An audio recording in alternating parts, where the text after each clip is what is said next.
আপনি যখন মারা যাচ্ছেন, আপনার সন্তান আপনাকে কবরে রেখে আসার পরে 3 দিনের দিন আপনাকে কেন্দ্র করে মিলাদ করতেছে, 3 দিনা করতেছে, 40 করতেছে।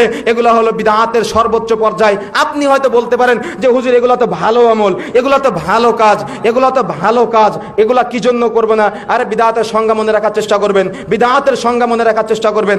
আল্লাহ রাসূল সাল্লাল্লাহু আলাইহি ওয়াসাল্লাম করেননি, সাহাবায়ে কেরাম করেননি, আল্লাহ রাসূল করেননি, সাহাবায়ে কেরাম করেননি, রাসূল নির্দেশ দেননি, সাহাবায়ে কেরাম নির্দেশ দেননি। আবারও মনে রাখবেন, আল্লাহর রাসূল করেননি, সাহাবায়ে কেরাম করেননি, রাসূল নির্দেশ দেননি, সাহাবায়ে কেরাম নির্দেশ দেননি। ইবাদতের ইবাদত মনে করে নেকির উদ্দেশ্যে যেটাই তৈরি করব সেটাই বিদআত, মনে থাকবে। আল্লাহর রাসূল করেননি, সাহাবায়ে কেরাম করেননি, রাসূল নির্দেশ দেননি, সাহাবায়ে কেরাম নির্দেশ দেননি। ইবাদত মনে করে নেকির উদ্দেশ্যে নতুন করে যেটাই তৈরি করব সেটাই বিদআত হয়ে যাবে। অতএব নতুন নতুন আমল তৈরি করে, নতুন নতুন নিয়ম তৈরি করে মনে করতে পারেন যে আপনি মৌনভাবে মানসিকভাবে তৃপ্তি পাচ্ছেন, কিন্তু এটা বিদআত হয়ে যাচ্ছে। রাসূলের সাথে সম্পর্ক নষ্ট হয়ে যাবে। কিয়ামতের মাঠে রাসূলুল্লাহ সাল্লাল্লাহু আলাইহি ওয়াসাল্লাম আপনাকে সুহকান সুহকান বলে তাড়িয়ে দিবেন।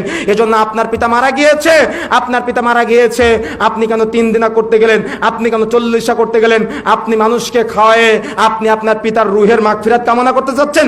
এটা অসম্ভব হতে পারে না। বরং এই যে প্রতিষ্ঠানে আমরা আজকে বসে আছি, এরকম প্রতিষ্ঠানগুলোতে যদি আমি আপনি দেখা যাচ্ছে একটা ইয়াতিম বাচ্চার খরচ নিয়ে নিই, একটা ইয়াতিম বাচ্চাকে আমি উস্তাদজিকে লক্ষ্য করে বললাম যে উস্তাদজি আমি আমার পিতার নামে একটা ইয়াতিম বাচ্চাকে মাসিকভাবে খরচ দিচ্ছি, উস্তাদজি আপনি একটা ইয়াতিম বাচ্চার পেছনে খরচ করুন। ওই বাচ্চাটা বড় হয়ে যত ওয়াক্ত সালাত আদায় করবে, ওই বাচ্চাটা বড় হয়ে যত দাওয়াতি কাজ করবে, ওই বাচ্চাটা বড় হয়ে ওর মাধ্যমে যত মানুষ হেদায়েত প্রাপ্ত হবে, সব নাকি আপনার পিতা কবরে বসে পেতে থাকবে।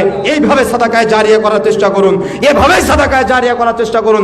আপনার পিতা মারা গিয়েছে, কবরে মানত করে, মাজারে মানত করে, পীর সাহেবের দরবারে মানত করে, ওই মানুষ খাওয়ায় 40 করে, 3 দিনা করে ধর্মীয় জাহিলিয়াতের বাস্তবায়ন করে সমাজ পরিবর্তন করা সম্ভব নয়।